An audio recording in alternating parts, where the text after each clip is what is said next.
네, 안녕하십니까. 지금부터 가천대학교 행정학과에서 주관하는 공직경력 준비 박람회를 개최하도록 하겠습니다.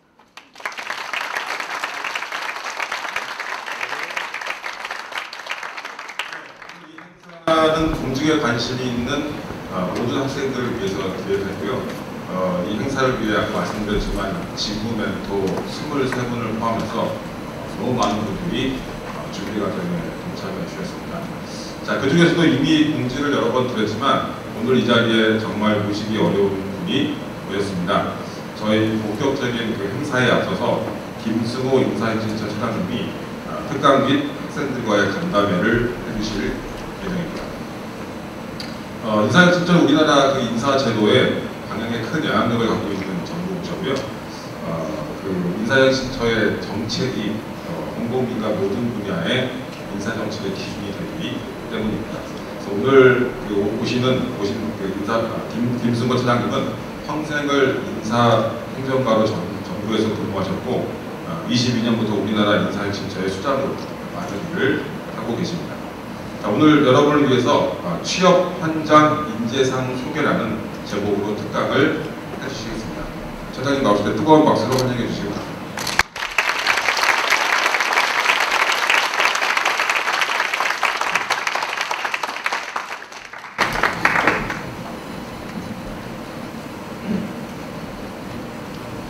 안녕하세요. 인사혁신처장 김승호입니다.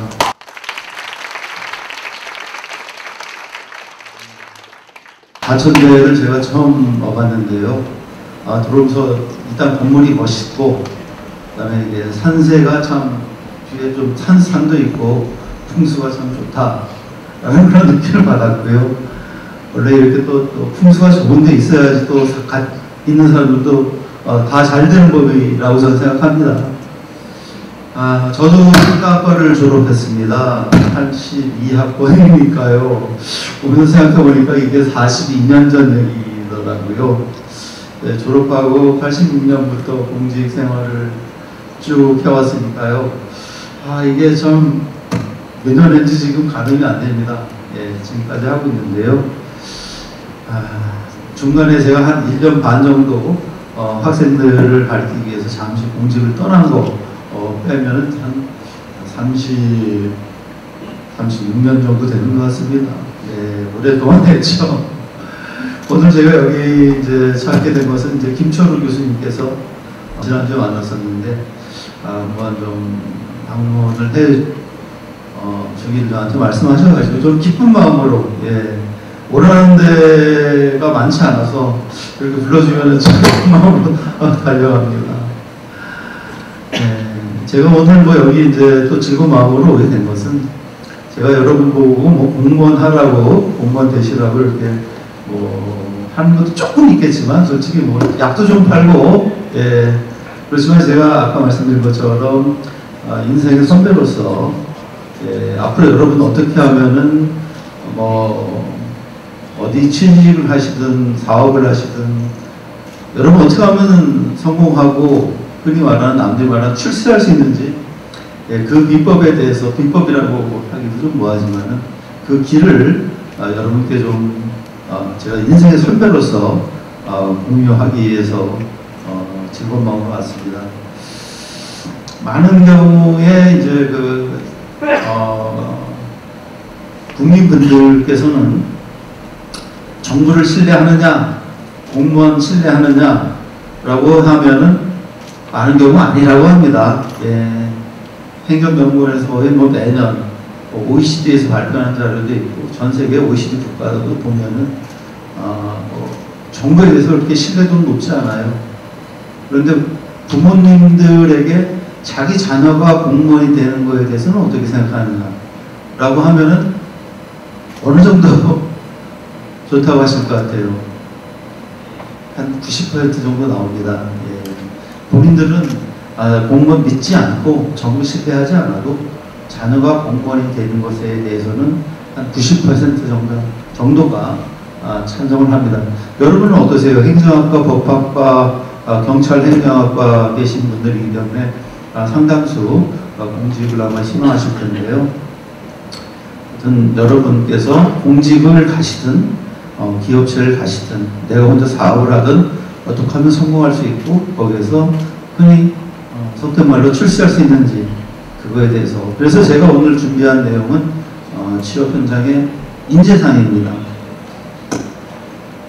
저희는 뭐 인사혁신처장으로서 지금 하고 있고요. 인사혁신처는 뭐 아시다시피 아까 소개를 드렸고 또 여기 또 법과대학 학생들이기 때문에 정부 부처 중에 하나라는 거, 뭐 정부 인사와 관련된 그러니까 뭐 공무원 채용부터 공무원 연금까지 모든 일을 하고 있고요. 지금 이제 부처가 정부 부처가 부가 지금 19개가 있죠. 원래 18개였는데 국가보훈부가 이제 처에서 부가 됐고 그래서 19개. 처는 원래 18개인데 이제 이번에 20개가 됩니다. 우주항공청 오늘 생겼고 재해동포청 생겨서 20개. 처는 뭐 3개 또는 5개로 보고 있는데요.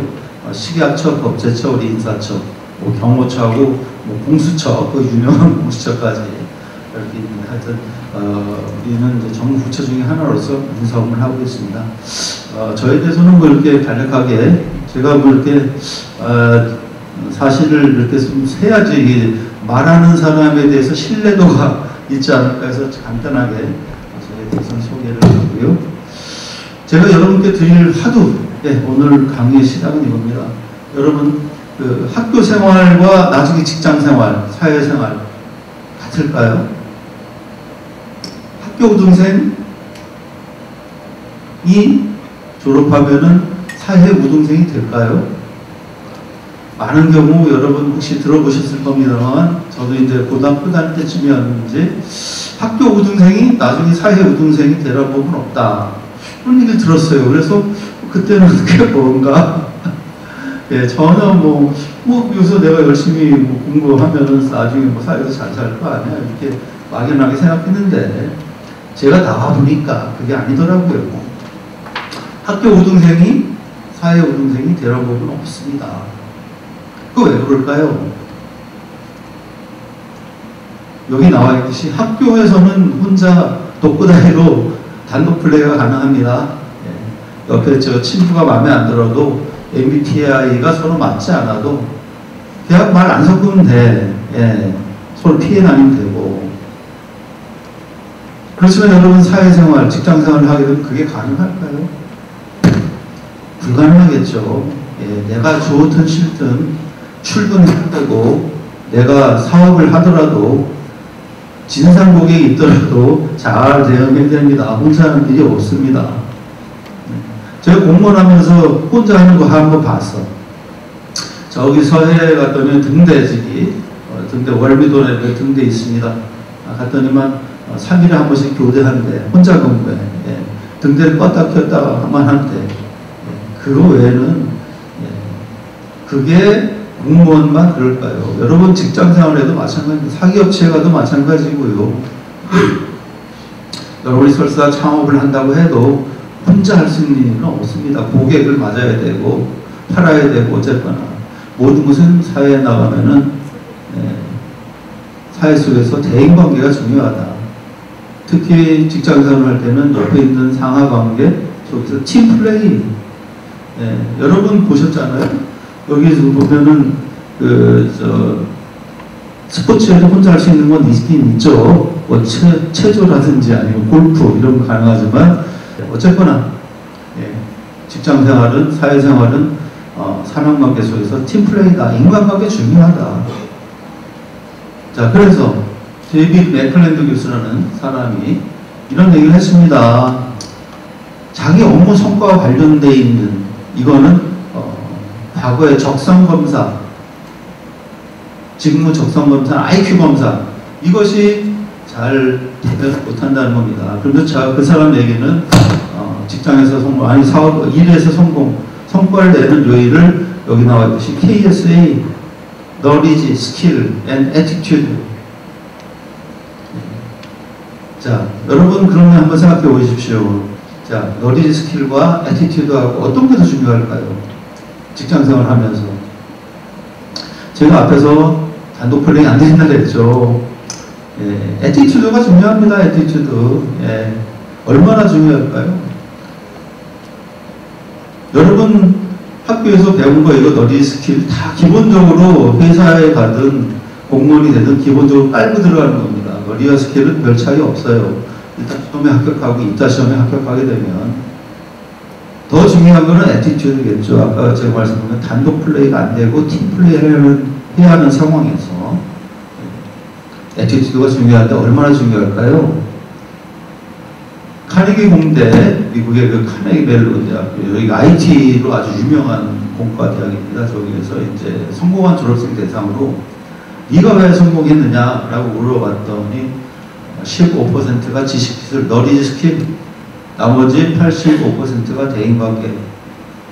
대인관계 기초는 애티튜드겠죠. 그래서 이 너리지와 스킬을 배우는 데는 IQ가 기반이 됩니다. IQ가 좋을수록 너리지 스킬, 기억력 좋고 이해력 좋은 사람이 좀 더 성취도가 좋은 건 사실이겠죠. 그런데 애티튜드가 중요한데 거기에 기반은 IQ가 아니고 EQ입니다. EQ. EQ라는 얘기 많이 들어오셨나요? IQ는 Intelligence Quotient, 네이버 찾아보면 나오죠.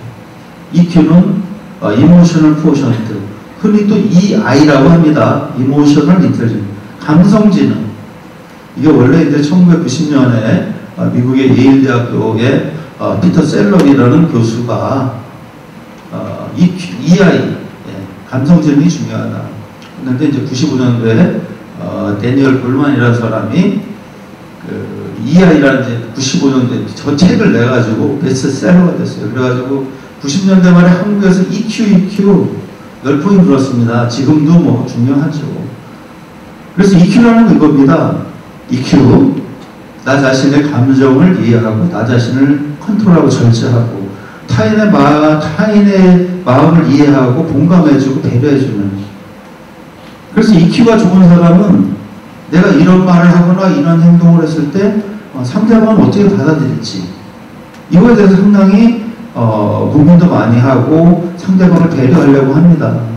그런데 EQ가 낮은 사람은 내가 이런 말을 하는데 이런 행동을 하는데 남이 어떻게 받아들일지 이런 거에 대해서 별로 감수성이 떨어지는 사람들, 지 마음대로 혼자 뭐라고 화내고 그런 사람들이죠.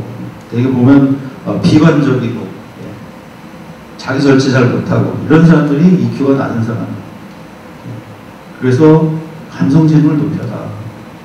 자기 자신을 절제할 줄 알고 내가 타인에 대해서 배려할 줄 알고 저 사람 어떻게 생각할까. 다행스러운 것은 IQ는 나이 20대가 되면 더 이상 좋아지지 않습니다.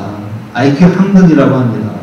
그래서 초등학교 때 한 IQ 검사, 중학교, 고등학교 한 별 차이 없어요.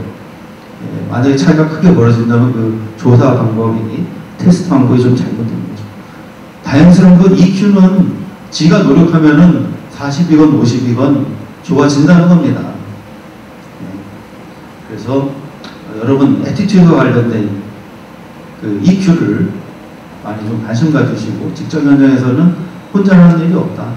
자, 그럼 직장 현장에 직장 현장에서 너티지 스킬 좋고 애티튜드 좋은 사람, 이런 사람 멀티플레이어죠. 여기 갖다 놓고 잘하고 저기 갖다 놓고 다 잘합니다. 둘 중에 하나만 잘하는 사람, 이 사람은 그냥 적재적소에 갖다가 놓으면 돼요. 전문성은 좀 떨어지지만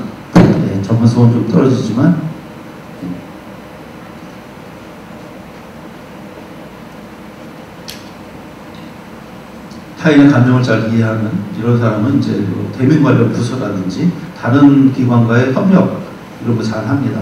둘 다 안 좋은 사람도 있습니다. 처음에 어떻게 공무원 시험 아니 이사 시험 돼가지고 그 다음에 이제 공부 안 하는 거야. 여러분께서 여기 배우는 내용이 그 직장 현장에 나가면 이게 그대로 다 쓰이는 거 아닙니다. 여러분께서 4년간 배운 내용을 기초로 자기 직장 현장에 가서 다시 공부해야 됩니다. 그거의 기초 소양이 되는 곳이 여기입니다. 물론 여러분께서 이제 법학과에서 로스쿨에서 변호사가 된다. 그럼 상당 부분 좀 쓰이겠죠. 행정학과는 또 좀 쓰이기도 하고 100% 다 배운 것이 그대로 아닙니다. 나가면, 가게 되면 자기 업무 관련된 매뉴얼, 규정, 앞에 어떻게 했는지 히스토리 다 공부해야 되고요. 그래서, 직장인들에서 여기서도 둘 다 좋은 사람, 너 리스크 좋고, 대응하기 좋고, 그런 사람들이 세상에 있대요. 자, 그러면 이제, 그런 인재가 그럼 구체적으로 어떤 사람들인지, 인재상. 여러분 학교에도 교훈이 있고요. 집에 가훈이 있어요. 요즘은 가훈 있는 집 별로 없습니다. 저는 어렸을 때 가훈이 있었어요. 고등학교 때도 교훈인데 지금도 기억납니다. 그런데 요즘은 그걸 갖다 이제 인재상으로 또 많이 약간 좀 바꿔요. 고등학교도 가면 인재상이 있고 교훈이 있고 다 따로 있습니다. 우리 가천대학교도 인재상 있는 거 아세요? 아마 모르실 거예요. 저는 홈페이지에서 찾아보니까 인재상, 교육이념, 박애, 봉사, 교육목표, 지성인, 실천인, 전문인, 인재상, 지형 인재상이라고 하는데요. 세 가지, 지성, 실천력, 전문성이라고 하는데요. 하여튼 대학마다 다 인재상이 있고요. 기업마다 다 인재상이 있는데 구체적으로 한번 볼까요? 자, LG 인재상. LG 인재상은 제가 볼 때는 약간 잘못 만들었어. 이거 뭐 보고도 기억이 안 나. 너무 장. 어쨌거나 키워드를 보면은 꿈과 열정, 도전, 창의, 혁신 뭐 이런 겁니다. 반면에 삼성의 인재상은 좀 낫죠. 심플하잖아요. 보고는 기억이 남겠죠. 인티그리티, 크리에이티비티, 그다음에 패션, 처음엔 패션, 열정. 크리에이티비티, 창의 혁신, 인티그리티, 인간미 도덕성이라고 하는데, 이거 한번 좀 약간 좀 기억에 좀 가지고 진행을 하면은 오늘 강의에 좀 도움이 될 것 같습니다. 포스코 그룹의 인재상. 포스코는 좀 여기서 시작하긴 한데 어쨌거나 실천의식, 배려, 창의. 요게 또 삼성하고 또 유사해요. 그 앞에 삼성을 넘기면은 패션, 열정, 크리에이티비티, 인텔리전스잖아요. 다음 보면은 자, 패션, 실천의식이죠. 열심히 하긴 한 열정이죠. 그 다음에 배려, 아까 인티그리티, 인간미 도덕성, 창의, 크리에이티비티, 뭐 비슷하다고 볼 수 있겠죠? 자, 우리 공무원도 인재상이 있습니다. 작년도에 이제 만들었는데요. 소통부가 그렇게 좀 장황하죠? 제가 간단하게 말씀드릴게요. 저거 여러분께서 앞으로 기업에 가든 공직에 가든 사회에 진출하게 되면 모든 일함에 있어서 고객의 니즈나 애로를 내 돈 들어가는 내 가족의 일이라고 생각하면 됩니다. 이거 내 돈 들어가는 내 가족의 일이야. 여러분께서 나 월급 받는 사람이야 그러지 말고 나 여기 주인이야, 내가 여기 사장이야. 그래서 내 돈 들어가는 내 가족의 일을 하고 있어. 자, 그렇게 되면 내 가족의 일이 많고, 뭐가 문제지? 소통하고, 이게 문제군요. 공감하고. 그래, 배려를 하겠죠. 내 가족의 일이고 내 돈 들어가니까 헌신과 열정을 다 하겠죠. 적극적으로. 내 돈인데, 내 가족의 일인데, 적극적으로 하겠지. 헌신적이고. 그 다음에 내 돈 들어가는 거니까, 이거 너 이렇게 하면 돈이 더 적게 들어가는데, 창의 변화 혁신, 이렇게 하는 게 더 싸게 들어가는데 당연히 그게 찾겠죠. 그리고 끝까지 윤리와 책임을 다 하겠죠. 내 돈 들어가는 내 가족의 일, 이것만 생각하시면 됩니다. 그렇게 하면 출세해요. 성공하고, 사업에도 성공하고, 직장에서도 성공하고, 할 수 있어요. 이거 내 돈 들어간 내 일. 나 이거 월급 받으니까 그냥 뭐 받는 만큼만 일할래. 그래서는 안 됩니다. 매사에 이거 주인의식 가지고 내 돈 들어가는 내 가족의 일. 저는 한번 이런 경우를 봤어요. 제가 편의점에 갔어요. 편의점에 갔는데 알바생이 밤 늦은 시간에 뭐 있어요? 그랬더니 뭐 어디 있다고 합니다. 그래서 찾기가 힘든데요. 그러니까 또 와서 또 친절하게 여기 이렇게 찾아줘요. 그런데 이거 내가 원하는 건 아닌데, 그러니까 이거하고 비슷한 거 이거 사가시면은 아마 유사할 겁니다. 제가 그랬어요. 야, 이거 뭐 혹시 그 알바생한테 그래서 주인집 아들이세요? 그랬더니 아니요, 저 알바합니다. 아니, 알바생이 뭐 이렇게 열심히 밤늦게 없으면 그만이지.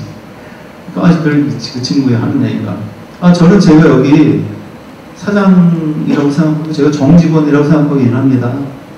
그러더라고요. 그래서 약간 감동받았어요. 생각이 중요하구나. 제 알바생조차도 네가 그렇게 하는 거 보니까 뭔가 되겠다. 내 돈 들어가는 내 가족이 내 사업.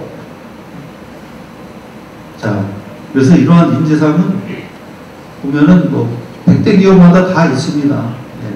그런데 이 인재상의 특징을 보시면은 아까 뭐 소통, 공감, 헌신, 열정, 창의, 혁신 다 보면은 애티튜드와 관련된 거예요.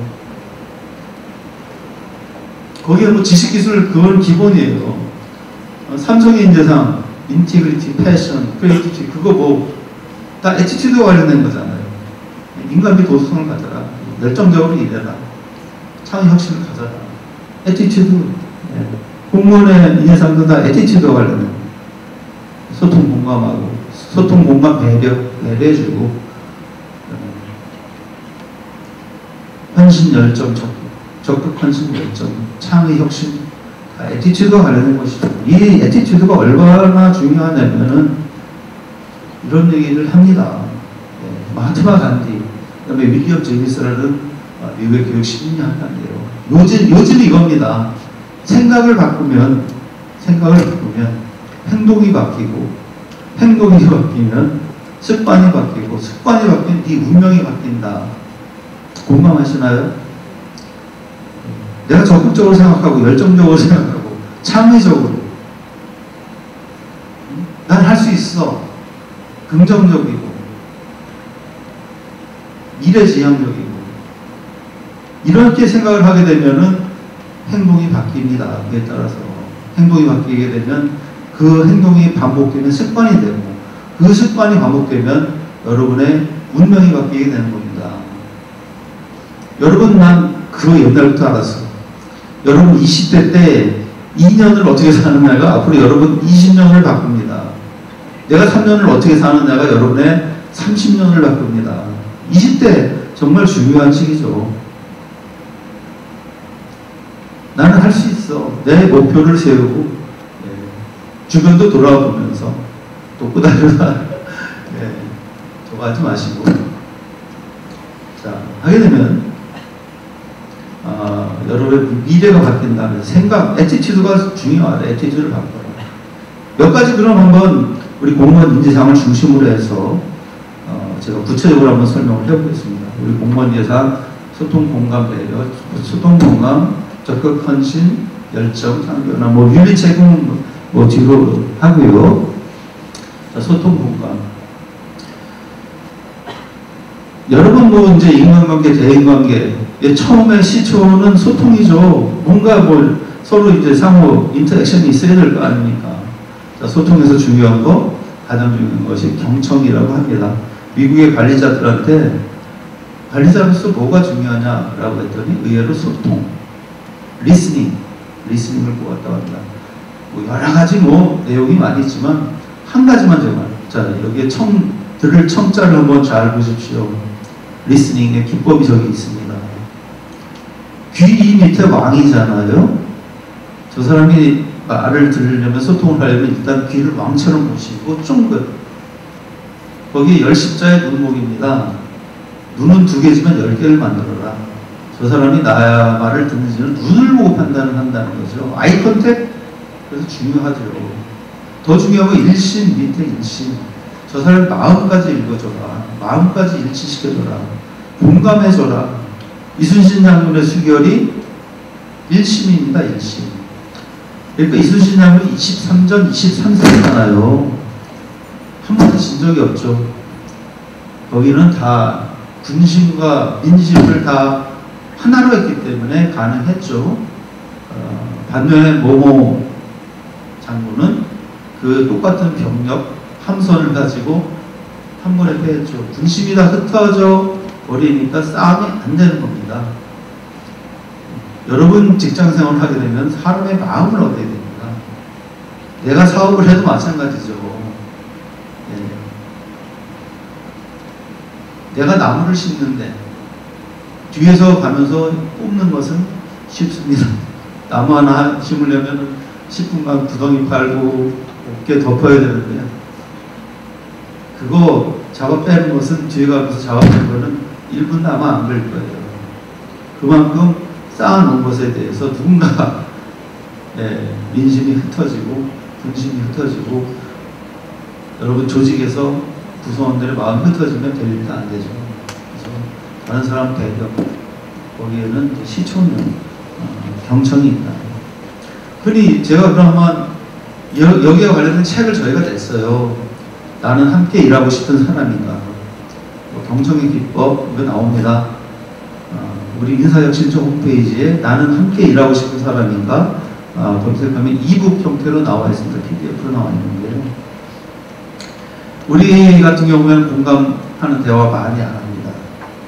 예를 들어 우리가 친구 사이에 나 요즘 학교 다니기 힘들어. 공부하기 힘들어. 야 너만 힘들어? 다 그렇지. 여러분들 회사 나중에 취업해가지고 야 직장 다니기 힘들어 죽겠어 그러면 공감하지 못하는 사람들 아이고 야 회사가 공짜로 돈 주냐? 다 그렇지. 거의 들으려고 하지 않죠. 걔가 뭐가 문제가 있는지. 예를 들면 이겁니다. 여러분 부모님께서 아마 이런 대화를 하는 것을 한두 번쯤은 들어보셨을 것 같아요. 여보 나 이번 명절에 시댁 가기 싫어. 힘들고. 그러면 공감하지 못하시는 남편분들은 아이고 모시고 사는 사람도 있는데 하루 갔다 온 거 가지고 뭘 그래. 신혼부부 사이에 이런 대화를 합니다. 난 함께 일하고 싶은 사람인데 책에 나오는데요. 아이고 신혼부부 오빠 내가 오늘 늦었잖아. 갔더니 부장이 나보고 뭐라는 줄 알아? 다른 후배들도 있는 데서 야 네가 뭐 사장이야 지금 몇이야? 응? 뭐 회사에는 뭐 바지 뭐야 찢어져가지고 우리가 창피해 혼났어. 이러면 공감하지 못하는 사람은 네가 늦었으니까 그랬겠지. 내가 그 바지 입지 말랬지. 이러면은 남편 부장한테 혼나고 또 남편한테 뭔가 위로를 받으려고 얘기했다가 괜히 본전도 못 찾고 두 번이나 진짜 스트레스 받는 거죠. 그때 이제 공감하는 대화는 야 진짜 부장이 개념 없네. 부장이 너무했다. 야 내가 가서 때려줄까? 말이라도. 그런 게 이제 공감하는 대화라고 합니다. 그 사람의 말에 옳고 그름에 관계없이 충청도 사투리로 대시유 있잖아요. 그거 진짜 난 충청 사람이 아니라서 그거 된 건지 아닌지 그 사람의 마음은 진짜 뭘까? 전라도 사투리에 뭐단디 이거 하냐 하라는 얘기죠. 해줘서 고맙다. 자, 하여튼 소통 공감, 창의 혁신. 여러분 뭐 일심 우일심이라는 얘기도 있지만 이게 살면서 같은 시간에 더 많은 성과를 낼 수 있는 방법은 뭘까? 돈을 더 적게 들여서 이걸 갖다 더 잘할 수 있는 방법은 뭘까? 끊임없이 생각해야 됩니다. 공부할 때도 마찬가지입니다. 똑같이 24시간 주어졌잖아요. 자, 물리적으로 12시간 똑같이 쟤도 12시간 하고 나도 12시간 한다고 생각합시다. 그때 내가 어떻게 하면 더 성과를 낼 수 있는 방법이 뭘지 생각해야죠. 손흥민 선수가 양발잡이잖아요. 어떻게 했는지 아세요? 오른발에다가 앞점을 박아놨답니다. 앞점을 살짝 얹어놓고 이거 나가면 여기 가서 팍 박히는 거야. 막 그렇게 해서 연습을 했다고 하는데 여러분 살면서 그런 거에 대해서 많이 창의적이고 좀 더 성과를 낼 수 있는 효율성 있는 행정학과가 효율성이 뭔지 아시겠지? 자, 효율성 있는 방법이 뭘까? 이런 겁니다. 살면서 내가 이제 카운트를 해. 1, 2, 3, 4, 5, 6, 7, 8. 하나, 둘, 셋, 넷, 다섯에서. 어떤 것이 더 빠를까요? 정확하고. 1, 2, 3, 4가 더 빠르겠죠. 하나, 둘, 셋, 넷, 다섯. 다섯이면 벌써 글자가 2개인데. 1, 2, 3, 4, 5, 6, 7, 8. 글자 하나로 끝나는 거예요. 미국은 있잖아요. 영어는 1, 2, 3 하죠. 퍼스트, 세컨드 하죠. 딱 그 두 가지잖아요. 1, 2, 3. 5하고 글자 3개야, 우리한테는. 한국 사람들이 산수 수학 더 잘하는 이유가 한국은 1, 2, 3, 4로 끝나는데 얘네는 5. 120 넘어가면 더 복잡해. 우리는 128, 128 해도 되는데 여기는 더 복잡해. 뭐 하여튼 그렇다고 합시다. 어쨌거나 공부는 저 같은 경우에는 플랜을 세웠어요. 플랜. 네. 내가 하루에 12시간 공부한다. 자, 그러면 내가 몇 시간이 주어진다. 특히 방학 때 같은 경우는 루틴하게 할 수 있잖아. 그래서 내가 이 책을 보는데 몇 시간 걸리고 그래서 내가 책 5권을 본다. 그러면은 하루에 똑같은 책만 보면 재미없으니까 2가지 책을 6시간씩 공부하는데 요거는 그래서 일주일에 뭐 몇 번 읽고 한 달에 몇 번 그런 목표를 세우고 이렇게 좀 시각적으로 언더라인 할 때 두 가지를 썼어요. 파란색, 빨간색. 파란색은 그걸 이제 핵심적인 줄거리 나타내는 거. 파란색 밑에 빨간색은 그 줄거리 핵심적인 것을 설명하는 거. 그래서 책을 이렇게 딱 보면은 파란색만 보면 아 여기 책의 내용이 무엇인지 알 수 있죠. 금방 알 수 있죠. 하여튼 공부하는 방법이나 모든 여러분께서 나중에 사회에 나와서 일을 할 때 있어서도 어떻게 하면 같은 시간에 더 많은 성과를 낼 수 있을지 그것을 갖다가 끊임없이 고민해야 됩니다. 적극 헌신 열정에 대해서 말씀을 드리면 저는 여러분 정주영 회장 아시죠? 그 현대를 일군 사람이죠. 초등학교 졸업해서 무작정 서울로 가지고 국내 글씨 재벌을 만들었는데 엄청나게 적극적이고 창의적인 사람이죠. 뭐 대표적인 여러 가지 사례가 있습니다. 그분의 어록 중에 진짜 가장 이렇게 남은 게 해보긴 해봤어. 해보지도 않고 안 된다는 사람. 그래서 사우디에서 이제 대규모 건설 공사를 이렇게 입찰 공고를 냈는데 많은 국내 기업과 글로벌 기업들이 아유 사우디 너무 더워서 거기 가면 일할 수 없어요. 현대에 있는 스태프들도 아이고 이 일을 못합니다. 역발상. 그러면 낮에는 쉬고 밤에 일하면 되지. 그래서 수주했다는 거 아닙니까? 그 외에도 많죠. 예. 제가 얘기하고 싶은 사람 또 하나 김규환 명장. 예. 1956년생이니까 강원도 평창에서 태어나서 초등학교를 담임동 말림동 하다가 15세에 소년 가장이 됩니다. 여동생하고 할 수 없이 대도시로 이제 올라왔죠.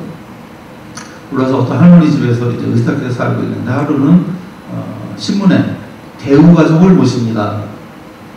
대우라는 기업 원래 삼성, 현대, 대우가 우리나라 IMF 전까지 3대 대기업이었습니다. 그 대우 가족을 모신다 해서 그때가 아마 1970년대 뭐 중반 정도 됐겠죠. 초반. 세상에는 가족이 없는 사람들이 이렇게 많나? 가족을 찾게 그래서 나도 가족이 없으니까 무작정 가서 나도 가족이 되고 싶다고 하니까 뭐 보잘것 없으니까 나가라 이렇게 하는데 아이고 지나가던 임원이 아이고 이렇게 사람을 막 막대하나 좀 걷어줘 그랬대요. 이제 이 막 대하던 사람은 받아줘로 이해를 하고 인사부장한테 아이고 우리 저 임원이 저 받아주랍니다. 그래서 보니까 이게 초등학교에서 조정이 안 돼서 할 수 없이 그냥 사환으로 채용이 됐는데 매일 이제 5시면 출근하는 겁니다. 한 번 이제 지나가던 사장이 자네는 뭐하러 이렇게 일찍 출근하면 그냥 뭐 청소도 하고 기계도 워밍메인 뭐 시켜서 선배들이 일하기 편하게 하려고 이렇게 나옵니다. 네, 에티튜드가 됐어요. 그래서 정식 기능공이 됩니다. 정식 기능공이 돼서 그래도 계속 이제 5시에 출근하고 한 번은 이제 옆에 있던 선배가 얌마 기계 좀 닦아야 됐대요. 호칭이 얌마였어요. 얌마 기계 좀 닦으니까 우리 뭐 기계 닦으라면 그냥 이렇게 저 기름칠 아니면 겉에는 먼지나 털고 그러겠죠. 근데 이분은 기계를 하나 부품을 분해해서 하나하나 닦았답니다. 그렇게 해서 닦은 기계의 숫자가 무려 2612개. 여러분, 기계 분해 2612개 분해해서 닦아보십시오. 기계 박사됩니다. 그렇게 한 결과 그 다음에는 이분에 대한 호칭이 얀마에서 김분하로 바뀌었다고 합니다. 하여튼 이렇게 이분의 좌우명은 목숨 걸고 노력하면 안 되는 일이 없다. 그 사람이 제안한 숫자가 24,600개, 국제 발명 특허 62개, 대통령 홍보장 6개, 장용실상 5개. 자, 하여튼 제가 사회가 원하는 인재상, 대인관계 에티튜드 중요하고 거기에 관련된 에티튜드 관련된 소통, 공감, 관심, 열정, 참여심, 대충 말씀을 드렸는데요. 네, 다음은 그래도 제가 인사혁신처장으로 왔기 때문에 그래도 공직을 조금 소개를 해야 되지 않을까. 자, 우리 공직에 대해서 말씀드리면 몇 가지 특징이 있습니다. 공직은 누구나 주인의식을 가지고 일할 수 있는 거. 여러분 회사 가보십시오. 회사 가면은 월급 누가 줍니까? 사장이 주죠. 그 사람 눈치 볼 수밖에 없어요. 근데 공직은 처장이나 국장이나 나나 다 똑같이 국민분들이 낸 세금 가지고 월급 받는 사람들이에요. 그 사람에 대해서 직무상 이렇게 눈치를 볼 필요가 있겠지만은 직무와 관련한 거에 대해서 눈치 볼 필요 없어요. 그 사람이 돈 주는 것도 아닌데 뭐 나는 내 일을 하면 되는 거예요. 누구나 주인의식 평등하게. 오히려 학력보다는 능력이 중시되는 거. 제가 공무원 시작할 때 같이 시작한 사람 학력 가지고 했으면은 저는 한양대 나왔습니다만 지금 이 자리에 없겠죠. 예, 제가 봤을 때 우리 그 다음에 절반 이상이 스카이로. 예. 제가 가장 늦게까지 지금 하고 있어요. 우리 동전 다 나가고. 그렇다고 제가 뭐 에티튜드가 좋아서라고는 제가 얘기를 안 하겠습니다만은 뭐 부정도 안 하겠습니다. 네. 자, 학력보다는 능력이 중심이고, 그다음에 공부 많이 시켜줘요. 공짜로 대학원도 보내주고 해외도 보내주고. 그리고 무엇보다도 내가 하는 일이 역사에 남아요. 네, 히스토리에 나중 국사책에서 나올 수 있어요. 여긴 안 써있지만 월급 한 번도 밀려본 적이 없습니다. 예. IMF 때도 나왔어요. 예. 제가 IMF 직후에 정부에서 보내줘 미국 유학을 갔는데 그때도 체대비 밀리지 않고 나왔습니다. 자, 능력에 따른 대우 그러면 몇 가지 사례. 예. 이분들 고등학교 졸업하고 국장 지금 이기순 저 차관 최근에 나갔지만은 7급 공채 출신으로 차관되셨고, 남자의 경우에도 많습니다. 지금 산림청장 남성현 지금도 하고 있는데 18살 고등학교 졸업하고 7급 공채 돼가지고 지금도 하고 있어요. 요즘 공무원 시험 경쟁률 떨어질 때가 아주 기회입니다. 네. 지금 7급 공채도 경쟁률은 뭐 40대 거의 비슷한데 우리가 적게 뽑아서 그런 거고, 전체적인 원서를 낸 사람은 12,000명 정도가 줄었습니다. 네, 특히 지역인재 같은 경우에는 학교에서 이렇게 선발되기가 어려서 그렇지 전반적으로 한 3.5대 1. 학교에서 추천받기가 쉽지 않아서 학교에서 9명까지밖에 추천을 안 해주기 때문에. 그런데 이번에 3명 됐다고 들었는데 진짜 많이 된 겁니다. 왜냐하면 경기도 전체에서 우리가 9명인가 10명밖에 안 뽑았으니까 각 시도별 쿼터가 있어서. 자, 어쨌거나 능력에 따른 대우. 그래서 공무원 여기 안내서를 보면은 저희가 이거는 저기 나와 있어요. 우리 2국으로 나와 있어요. 그래서 수험생을 위한 공직 안내서 이런 인사혁신 쪽 페이지나 네이버 보면은 나와 있는데 그 주요 내용은 여러 가지 공무원의 보수라든지 아니면 교육, 나중에 공무원 연금, 유연금 여러 가지 많습니다. 뭐 유연근무는 이겁니다. 아침 9시부터 6시까지 근무해야 되는데 내가 8시에 출근했어. 그러면 5시에 퇴근하는 거야. 예. 7시에 출근하면은 4시에 퇴근하고, 그리고 또 이렇게 모아가지고 나 오늘 1시에 퇴근할래요. 뭐 이렇게 해도 할 수 있어요. 자기 업무가 뭐 허락하는.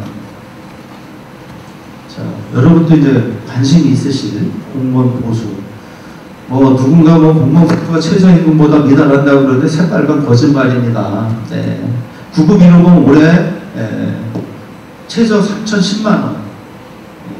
3,010만 원인데요. 저게 이제 성과상여금하고, 그 다음에 이제 초과근무 수당은 10시간을 매달 주고요. 네, 더 하는 경우가 많습니다. 좀 많이 하는 경우가 많은데, 9급 1호봉 3,010만 원, 7급 1호봉, 거기 보시면 3,266, 5급 1호봉, 4,500만 원, 7급이 약간 좀 떨어지는 것 같아서 저희가 좀 더 의도적으로 올리려고 하고요. 경찰 같은 경우에는 경찰 소방이 일반 공무원보다 많습니다. 한 3,300만 원 정도. 순경 1호봉이. 그런데 경찰은 평균적으로 초과근무를 좀 많이 해요. 한 7, 80시간 정도 한 달에 하는데, 거기에 대해서 초과근무 수당이 따로 이제 그 정도 7, 80만 원 나와요. 그래서 경찰 같은 경우에는 제가 이렇게 보니까 순경 1호봉이 4천만 원 정도 받는 걸로 나와요. 4,200. 소방사 같은 경우, 소방 같은 경우에는 4,300 정도. 네. 그래서 소방경찰이 일반 공무원보다 좀 더 많고요. 공무원의 그 월 평균 보수는 그래 공무원 숫자를, 공무원 인건비를 공무원 숫자로 나눈 평균 보수가 지금 554만 원, 6,500만 원 정도. 그런데 지금 소방경찰의 경우에는 보다 좀, 물론 현장에서 고생을 많이 하시기 때문에 그렇고요. 다음은 이제 국회훈련, 저희가 이제 여러 가지 공부 많이 시켜준다 했는데, 국내 대학원은 저희 뭐 가면은 물론 야간을 가는 경우지만은 저희가 다 학비 지원을 해주고요. 해외를 갔을 경우에도 체제비하고 학비를 지원을 해줍니다. 근데 중요한 거는 국내 봉급의 상당액이 또 따로 나옵니다. 예. 그래서 엄청난 혜택이죠. 우리 인사혁신처에서 공통적으로 선발하는 인원이 한 300명인데 올해 330명, 내년에 한 350명으로 늘리려고 하고요. 공직으로 들어와서 한 3년 정도 좀 지내야 됩니다. 그래서 이거 말고도 시군구에서는 자기가 또 따로 해요. 네.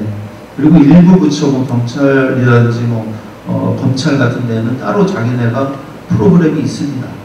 그래서 뭐 강원도청, 경기도청만 해도 매년 상당, 제가 알기에는 경기도청은 10여 명 내외 해외를 보내주는 걸로 알고 있는데 상당히 좋은. 마지막으로 이제 공무원 연금에 대해서는 여러분께서 뭐 여기까지 아직은 생각하실 필요가 없는 것 같은데, 그냥 간단하게 말하면 공무원 연금이 나빠졌다고는 하는데도 공무원 연금은 더 일반 국민연금보다 2배를 냅니다. 그러니까 이제 공무원 연금은 자기 매월 소득의 9%를 기여금으로 내는데 국민연금은 4.5%를 내요. 그러니까 내가 100만 원을 받으면은 9만 원을 내고, 중요한 것은 고용주인 정부가 또 그만큼을 내줘요. 그러니까 18%가 강제저축 형태로 적립이 되는 겁니다. 국민연금은 4만 5천 원 내고 고용주가 4만 5천 원 내고 9만 원 내지만 여기 18만 원이 적립이 돼서 나중에 똑같은 기간 동안 가입을 하게 되면 공무원연금이 더블을 받게 되는 거예요. 그래서 지금 공무원연금 평균 수령액이 한 240만 원 정도인데, 국민연금 100만 원 좀 100만 원 정도 더 잘 언저리 있다는 건 아마 신문 보고 여러분 아마 들으셨을 것 같습니다. 자, 제가 드릴 말씀은 여기까지고요.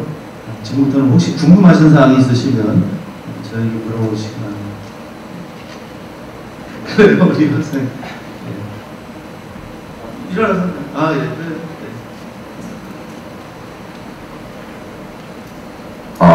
안녕하십니까, 차장님. 저는 가천대학교 행정학과 24학번 재학 중인 양주 살고 있는 서은석입니다. 차장님의 특강, 에티튜드, 태도 아주 인상 깊고 뜻깊게 들었고요. 그 중에서도 정지용 회장님께서 말씀하신 해보긴 해봤어 라는 문장이 되게 깊이 있게 다와가지고 이렇게 자신감 있게 마이크를 잡게 되었습니다. 뭔가 될 것 같아요. 정말 말씀 잘하시고. 저는 개인적으로 차장님께 좀 궁금한 게 있는데요. 차장님 행복하십니까? 네, 궁금합니다. 그래서 저는 여쭙고 싶습니다. 어떻게 하면 행복하게 살 수 있는지에 대해 질문. 행복이요? 네. 남과 비교하지 않고 그 상태에서 만족하고 하면 되는데 자꾸 이게 비교하고 좀 더 적극적이고 긍정적으로 살면, 그리고 오는 거에 대해서 자연스럽게 생각합니다. 그러니까 상선낙수자고 저는 노자와 장자 중국 고전을 사실 많이 읽었어요. 노자의 생각이 맞지 않을까, 상선낙수 하면 되지 않을까. 저는 개인적으로 뭐 이렇게 행복한 사람은 아닙니다. 너무 제가 스님이면 좀 더 고차원적으로 답변을 해드릴 텐데 제가 성직자가 아니라서. 네. 감사합니다.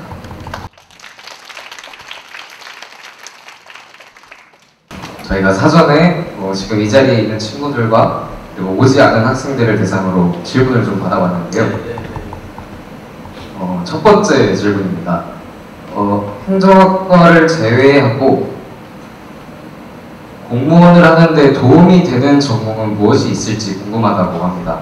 경찰 행정학과 다 도움이 되고요. 법학과도 상당히 도움이 됩니다. 왜냐하면 법치 행정이기 때문에 법학적 소양을 가지고 있는 것이 공무원을 하는데 엄청나게 유리합니다. 그래서 행정학과나 경찰 행정학과 분들도 당연히 헌법, 행정법 공부하시겠죠. 때로는 민법, 총칙 정도 이 정도까지는 좀 읽어보시기를. 법학개론, 행정법, 헌법, 민법 총칙. 그래서 좀 법학과 괜찮을 것 같습니다. 감사합니다. 다음 질문입니다. 처장님이 생각하시는 행정이란 질문이었습니다. 행정을 하는 것은 여러분 다 아시다시피 민간에서 이런 서비스를 제공하기 어렵기 때문에 국민의 세금을 모아가지고 민간에서 하지 않는 이렇게 치안이라든지 소방이라든지 아니면 국방 외교 이런 것을 함에 있어서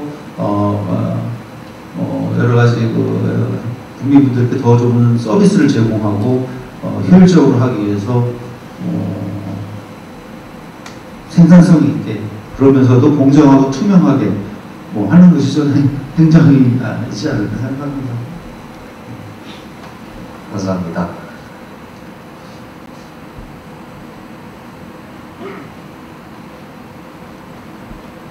다음 질문은 이제 보이시다시피 공무원을 하고 싶어하는 학생들이 많은데요. 그 안에서도 이제 어떤 공무원을 해야 할지 잘 모르겠다. 어떻게 알아보면 좋을까요? 라는 질문이 있습니다.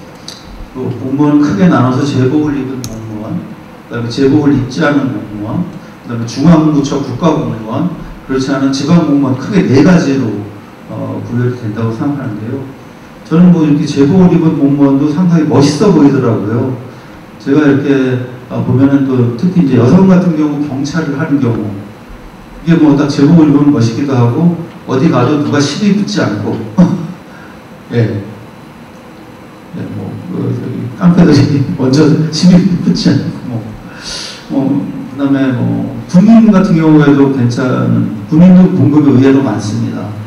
많이 전근을 가해서 그렇지만은, 그래서 자기의 내가 제복을 입은 것이 좋은지, 아니면은 국가에서 일하고 싶은지, 아니면 자치단체에서 국민들과 좀 더 소통하고 싶다든지 이런 큰 계략적인 사고를 가지고 구별을 가지고 하시면 될 것 같은데, 국가공무원, 중앙부처 공무원은 어떤 일을 하든지 크게 차이가 없습니다. 그래서 뭐 행정안전부에 가든 국토교통부에 가든 뭐 인사혁신처에 가든 그 하는 일의 본질은 거의 유사하고요. 예. 그리고 뭐 이제 공무원은 뭐 제보를 입은 공무원 했다가 다시 일반부처, 중앙부처로 국가공무원 되는 것은 그건 좀 쉽지 않고요. 그런데 중앙부처 공무원이 된다든지 자치단체 공무원이 되면 다른 데로 이렇게 또 정보를 할 수 있어요.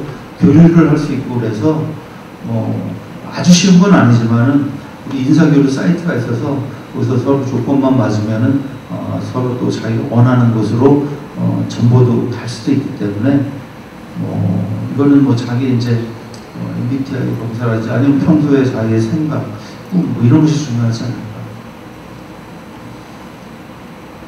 네, 감사합니다.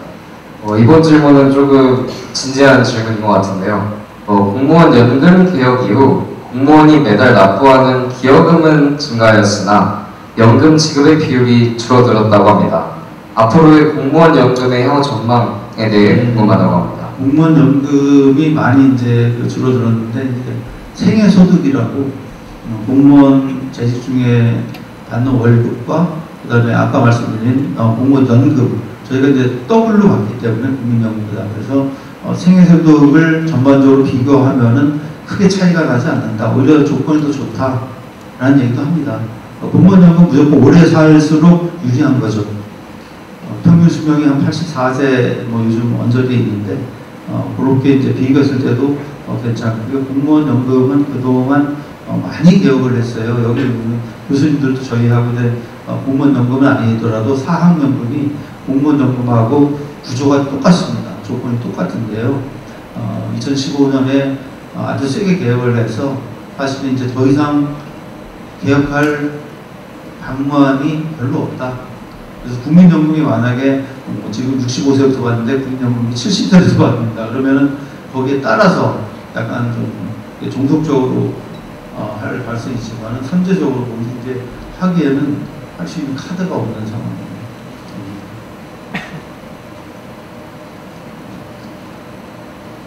다음은 이제 처장님께 대해서 이제 찾아보다가 이제 유튜브를 통해서 인사처 TV에 대해서 알아보았는데요. 그 2만 공약으로 강남 스타일을 인사 스타일로 바꿔서 앱을 해주셨는데 혹시 5만 달성 시에 어떤 공약이 있을지 궁금하다고 합니다. 그때까지 제가 인사처장 안 할 것 같아서 혹시 하시게 된다면 이제 앞으로 구독자들이 원하는 것을 제가 하겠습니다. 감사합니다.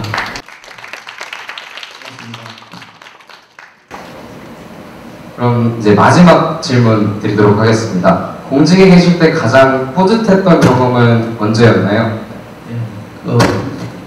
공직에 있을 때는 여러분 이제 오시면은 정말 어려운 사람을 위해서 내가 할 수 있는 부분 많고요. 그다음에 이제 뭔가 이거 내 가족, 내 돈 들어간 내 가족의 일이라고 생각해서 내가 그 돈을 아꼈을 때 정말 보람을 느낍니다. 그런 경우가 좀 많았습니다, 사실. 그래서 제가 창안상도 받아보고 예산 절감 성과급도 받아왔습니다. 예산 절감 성과급은 내가 예산을 이런 방식으로 이렇게 나갔던 것을 새로운 방식으로 도입해서 예산을 아꼈을 경우에 주는 건데요. 제가 2004년도에 그 당시 800만 원을 받아봤습니다. 그리고 이제 초임 시절에는 창안상을 받아서 1호봉 특별 승급도 해봤어요. 1호봉 특별 승급이면 매년 이제 호봉이 오릅니다. 9급 1호봉, 7급 1호봉에서 그 다음에 되는 7급 2호봉이 되고 이러는데 호봉 간의 이렇게 간격이 한 그 당시엔 3, 4만 원이었지만 지금 7, 8만 원, 10만 원도 벌어집니다. 근데 제가 초임 시절에 이제 특별 승급, 호봉 승급도 해보고 이렇게 좀 어려운 여건에 있는 이런 걸 해결하기 위해서 창의적으로 정책을 개발을 해서 그런 걸 했을 때 그리고 제가 이제 또 장애인 채용도 확대하고 장애인 보조공학비 이런 예산도 한 15억 원 따서 이렇게 좀 어려운 여건을 해주고 그럴 때 워낙 하는 일 자체가 그런 거니까요. 예. 항상 그 보람을 느끼죠.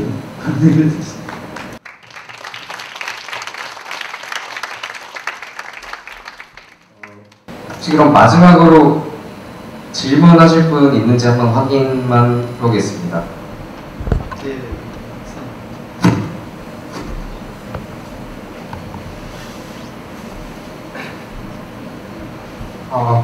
안녕하십니까. 저는 행정학과 22학번 김민성입니다.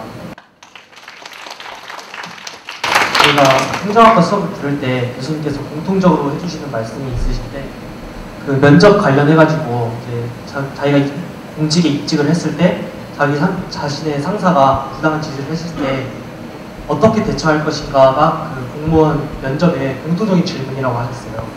그래가지고 저희 이제 학우들이 다 그 공직을 희망하기도 하고 나중에 공직에 입직해서도 공직 생활을 할 학우들이기 때문에 그 처장님께서 모범 답안 한번 말씀해 주시면은 학생들이 좋아하지 않을까 생각합니다. 네, 그 진짜 좋은 핵심 포인트를 말씀하신 것 같아요.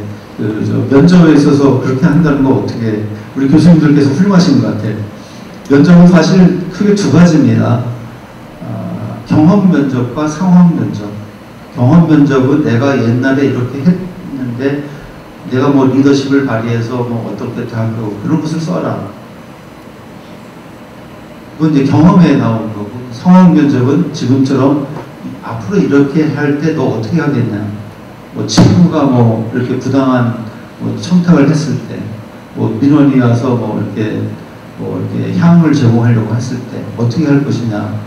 상사가 부당한 지시를 하려는 때 뭐 어떻게 앞으로 일어날 상황 면접 이 두 가지를 가지고 하는 거죠. 저희는 이제 면접에 있어서는 아까 말씀드린 인재상이 갖춰졌는지 이제 검증을 하려고 합니다. 서도 뭔가 배려할 줄 아는지, 그다음에 아까 말씀드린 창의 혁신적으로 할 것인지, 그다음에 헌신 열정을 다할 것인지, 끝까지 윤리와 책임, 이것이 이제 이런 인재상을 바탕으로 해서 면접에도 다 우리가 반영을 하고 있습니다. 이건 아마 원래는 그렇게 다 모든 공공기관이나 기업체에서 그렇게 해야 돼요. 자기네가 인재상을 딱 설정을 하고 그에 따라서 맞는 사람을 면접을 통해서 채용하고 또 교육훈련도 시키고 평가도 그렇게 해야 되는 것이 이제 하나의 인재 경영 체계인데 많은 기업에서 그것까지 잘 몰라서 나라는 경우 공직을 그렇게 하고 있습니다. 지금 이제 그런 딜레마 상황일 때에는 상황이 여러 가지가 있을 수 있겠죠. 이렇게 딱 둘이 있는 데서 이런 부당한 지시를 하는 경우도 있고, 아니면 이렇게 회의 상황에서 부당한 지시를 하는 경우도 있고, 말도 안 되는 지시를 하는 경우도 있고, 그러면은 사실 이제 회의 상황이나 다른 사람이 있을 때 그런 이제 말도 안 되는 지시를 하게 되면 거기서 바로 반박을 하는 것은 상대방에 대한 배려가 부족한 것이겠죠. 그럴 때 어쨌거나 둘이 있을 때 그런 지시를 한다고 해도 그 말을 상사가 꺼냈는데 거기서 즉시 반박을 하고 이거 뭐 안 됩니다. 문제 있습니다. 이렇게 하기보다는 일단은 방법이 있는지 찾아보겠습니다 하고 이렇게 적절한 시간이 지난 다음에 하루 이틀이 될 수도 있고 이게 이렇게 검토해 보니까 이런 문제가 있습니다. 법적으로 문제가 있습니다. 그렇지만 이거를 하려면은 다른 방법은 대안은 이런 것이 있습니다. 라고 하겠죠. 가장 면전에서 이렇게 회의 상황에서 하는데 안 됩니다. 이런 경우가 가장 민망한 상황이죠. 답변이 되는지 모르겠습니다.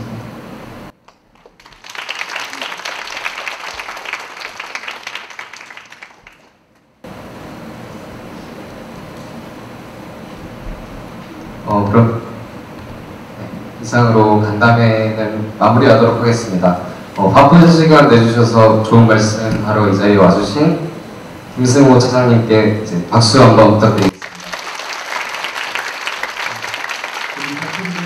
우리 법과대학 학생분들 공직을 희망하시는 기업체에 가시는 제가 말씀드린 인재상을 잘 발휘하셔서 하시는 일 성공하시고요. 많은 분들께서 세종시로 오시기를 기대합니다.